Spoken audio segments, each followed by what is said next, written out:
यस्य द्विरद वक्त्राद्या परिषाद्या परश्यतम विघ्नम निघ्नन्ति सततम विश्वक्सेनम तमाश्रये। हम उन भगवान विश्वक्सेना की आश्रय ग्रहण करते हैं। भगवान विष्णु का एक नाम है विश्वक्सेना, जिनके सेना में सारे विश्व के जितने देवता हैं वो उन्हीं के अधीन है, जिनके सेना में न जानो हजारों हजारों करोड़ों करोड़ों सूर्य हैं। आप पूछेंगे करोड़ों सूर्य, हम तो एक ही सूर्य को देखते हैं। हाँ भैया, करोड़ों ब्रह्मांड तो करोड़ों सूर्य, उनके लिए कोई बड़ी बात नहीं है। ऐसे ऐसे भगवान विष्णु जिनके सेना में करोड़ों सूर्य, और कह रहे हैं उनकी सेना में और साक्षात भगवान गणेश भी हैं। ऐसे भगवान विष्णु जिनको याद करने मात्र से, जो सभी के जो विश्वक सेना स्वरूप में है, जिनके सेना में इतने लोग हैं जो मनुष्य के हर विपदा को दूर कर दे, हम गणेश जी को याद करते हैं। गणेश जी के साथ उन सभी सेनाओं को याद करते हैं जो सभी विपदाओं को, सभी विघ्नों को दूर करने में समर्थ हैं। तो ऐसे भगवान विश्वक सेना, जिनकी सेना में गणेश के साथ सभी लोग हैं, हम इनके आश्रय को ग्रहण करते हैं। आगे कहते हैं, नारायणं नमस्कृत्य नरं चैव नरोत्तमं देवीं सरस्वतीं व्यासं ततो जयमुदीरयेत्। हम साक्षात भगवान नर और नारायण, बद्रीनाथ में जो नर नारायण विग्रह है, हम साक्षात भगवान नर और नारायण के स्मरण करते हैं। यही नर नारायण अर्जुन और कृष्ण बन करके आए थे, हम उनको स्मरण करते हैं।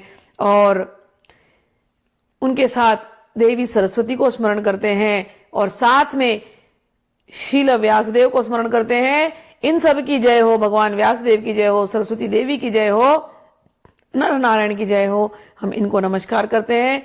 इनको नमस्कार करने से हमारी बुद्धि सही हो और हम विष्णु सहस्त्र नाम के जो भाव हैं उसको हम अपने अंदर आत्मसात कर पाए। व्यास जी को अब आगे के श्लोकों में याद करते हैं। व्यासं वशिष्ठ नप्तारं शक्ते पौत्रं कल्मषं पराशरात्मजं वंदे शुकतातं तपोनिधिं। हम इस श्लोक में व्यास जी को याद किया गया, उनको नमस्कार है। वशिष्ठ नप्तारम शक्ते है, वशिष्ठ जी को याद किया गया है, शक्ति ऋषि को याद किया गया है, और कहा पौत्रम अकल्मषम, पराशर आत्मजम, पराशर जी को याद किया गया है, शुकतातम, शुकदेव जी को याद किया गया है। और इन सब का रिश्ता भगवान व्यासदेव के साथ है। तो इनके, भगवान व्यासदेव के जो वंश में जितने लोग हैं, जितने महान ऋषि हैं, उन सब ऋषियों को याद किया गया केवल इस एक श्लोक में। ये तो है महानता हमारे संस्कृत के चीजों की।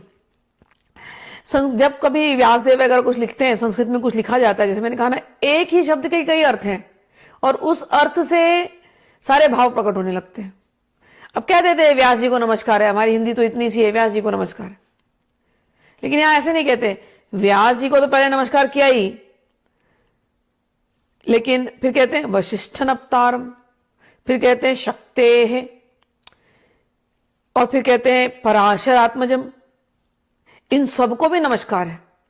तो और वंदे शुकतातम, सुख से आया शील सुखदेव, तो शुकतातम उन व्यास जी को नमस्कार है जो साक्षात शील सुखदेव जी के पिता हैं।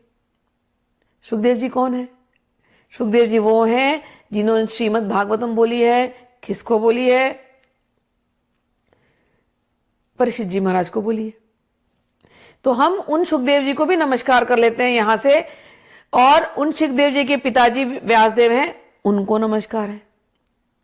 व्यासदेव जी के पिताजी पराशर है, इसीलिए उन पराशर जी को भी नमस्कार है जो व्यासदेव के पिता हैं। उन पराशर ऋषि के पिता हैं शक्ति, उनको भी नमस्कार है। उन ऋषि शक्ति के पिता हैं वशिष्ठ जी और उनकी माता अरुंधति, उनको भी नमस्कार है। तो केवल इस एक श्लोक से व्यास जी की पूरी परंपरा को हमने नमस्कार कर दिया, और वशिष्ठ और अरुंधति को तो साक्षात ब्रह्मा जी से प्रकट हुए, तो उनको भी नमस्कार हो गया।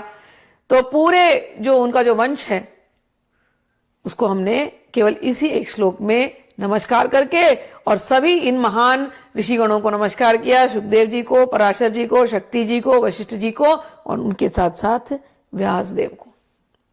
आगे कहते हैं व्यासाय विष्णु रूपाय व्यास रूपाय विष्णवे नमो वै ब्रह्म निधये वासिष्ठाय नमो नमः। कहते हैं हम उन व्यासदेव को नमस्कार करते हैं जो कि विष्णु का अवतार है। ये बात कहां आती है? ये बात आती है श्रीमद् भागवत महापुराण में। भागवत महापुराण आप पढ़ोगे तो उसमें 24 अवतारों की बात करी जाती है। उसमें से एक अवतार, कला अवतार जो है वो है श्रील व्यासदेव। तो हम उन भगवान विष्णु को, हम उन व्यास को नमस्कार करते हैं जो साक्षात विष्णु का अवतार है, और हम उन भगवान को, विष्णु को भी नमस्कार करते हैं। तो यदि आपने विष्णु को दर्शन किया यदि आपने व्यासदेव का दर्शन किया तो आपने विष्णु का दर्शन कर लिया, आपने विष्णु का दर्शन कर लिया तो आपने व्यासदेव का दर्शन कर लिया। तो इन दोनों रूपों को गुरु गोविंद दोनों पढ़े का अकेला कुबाय। कहते हैं हम पहले व्यास जी के पैर पढ़ लेते हैं, क्योंकि ये व्यास जी कोई और नहीं है, साक्षात विष्णु व्यास जी बनकर के बैठे हैं। और हम विष्णु को प्रणाम कर देंगे, हे भगवान थैंक यू, आप व्यास जी बनकर के आए हैं। तो इन दोनों को हम प्रणाम करते हैं। नमो वै ब्रह्म निधये वासिष्ठाय नमो नमः। हम वशिष्ठ जी के इस महान गोत्र को हम प्रणाम करते हैं जो कि साक्षात ब्रह्मनिधि हैं। इस पूरे गोत्र में एक से एक बढ़ करके साक्षात ब्रह्मा जी से प्रकट हुए ये लोग। विष्णु जी से ब्रह्मा, ब्रह्मा जी से वशिष्ठ, वशिष्ठ के गोत्र में आते हुए साक्षात व्यास जी, उन्हीं के गोत्र में शुकदेव। ऐसा जो महान गोत्र, ऐसा जो महान संप्रदाय चल रहा है जिसमें यह ब्रह्म ज्ञान अखंडित रूप से चल रहा है, हम इस पूरे संप्रदाय को, हम इस पूरे गुरु परंपरा को हम नमस्कार करते हैं जो कि ब्रह्म की निधि है। और कहते हैं, अब तो हमने, जब मैंने नाम ले लिया इतने सारे, तो आपके मन में बहुत सारे आकार आ गए होंगे, ये बहुत सारे ऋषि प्रकट हो गए होंगे अभी तक ना। पराशर जी, शक्ति जी, वशिष्ठ जी, ब्रह्मा जी, विष्णु जी, व्यासदेव, शुकदेव, सब प्रकट हो गए। अब ये तो एक जमाने में प्रकट थे, उन्होंने लिख दिया, आज नहीं प्रकट है। तो क्या वो है कि नहीं है? वो आज भी है, क्योंकि सभी के सभी तो विष्णु के अवतार हैं। सुखदेव जी के बारे में यही कहते हैं, साक्षात भगवान कृष्ण है वो।